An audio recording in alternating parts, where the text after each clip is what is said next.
ஒரு சிறுபான்மை சமூகத்தை சார்ந்தவராக இந்த நாட்டிலே வாழ்வதென்பது எவ்வளவு பெரிய சவால் என்பதை ஒவ்வொரு நாளும் உணர்ந்தவர்களாக இருக்கிறோம்.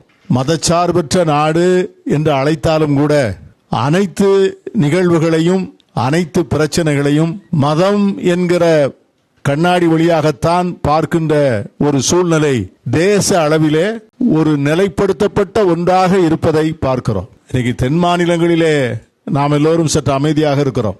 ஆனால் வட மாநிலங்களிலே இன்று நடக்கின்ற நிகழ்வுகளை இந்த ஊடகங்கள் எதுவுமே நம்முடைய கண்களுக்கு கொண்டு வருவதில்லை, வெகுஜனங்களுடைய பார்வைக்கும் அதை கொண்டு வருவதில்லை. ஏனென்றால் அது தேசத்தினுடைய ஒட்டுமொத்த ஊடகங்கள், அது காட்சி ஊடகமாக இருந்தாலும் சரிதான், அச்சு ஊடகமாக இருந்தாலும் சரிதான், அவைகள் அனைத்தையுமே பாசிச மதவாத சக்திகள் தங்களுக்கு வேண்டிய கார்ப்பரேட் முதலாளிகள் மூலமாக கைவசப்படுத்திக் கொண்டு மக்களுக்கு சென்று சேர வேண்டிய செய்திகளை எல்லாம் மிகப்பெரிய இருட்டடிப்பு செய்து வட மாநிலங்களிலே, வடகிழக்கு மாநிலங்களிலே இன்று சிறுபான்மை மக்களுக்கு இழைக்கப்பட்டிருக்கின்ற கொடுமைகளை பற்றிய விவரங்களை எல்லாம் யாருக்கும் சொல்வதில்லை.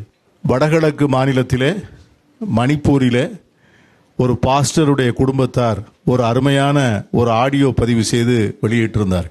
அந்த குடும்பத்தோடு அவர்கள் பதிவு செய்த அந்த ஆடியோ, அதிலே அவர்கள் ஊழியம் செய்வதற்கு மட்டுமல்ல, ஒரு கிறிஸ்தவன் என்கிற அடையாளத்தோடு அந்த மாநிலத்திலே வாழ்வது எவ்வளவு பெரிய உயிருக்கு அச்சுறுத்தலான விஷயம் என்பதையும், தன் குடும்பம் எவ்வளவு பாதுகாப்பற்ற சூழ்நிலையிலே வாழுகிறது என்பதையும் மிக தெளிவாக அதிலே விளக்கியிருந்தார்.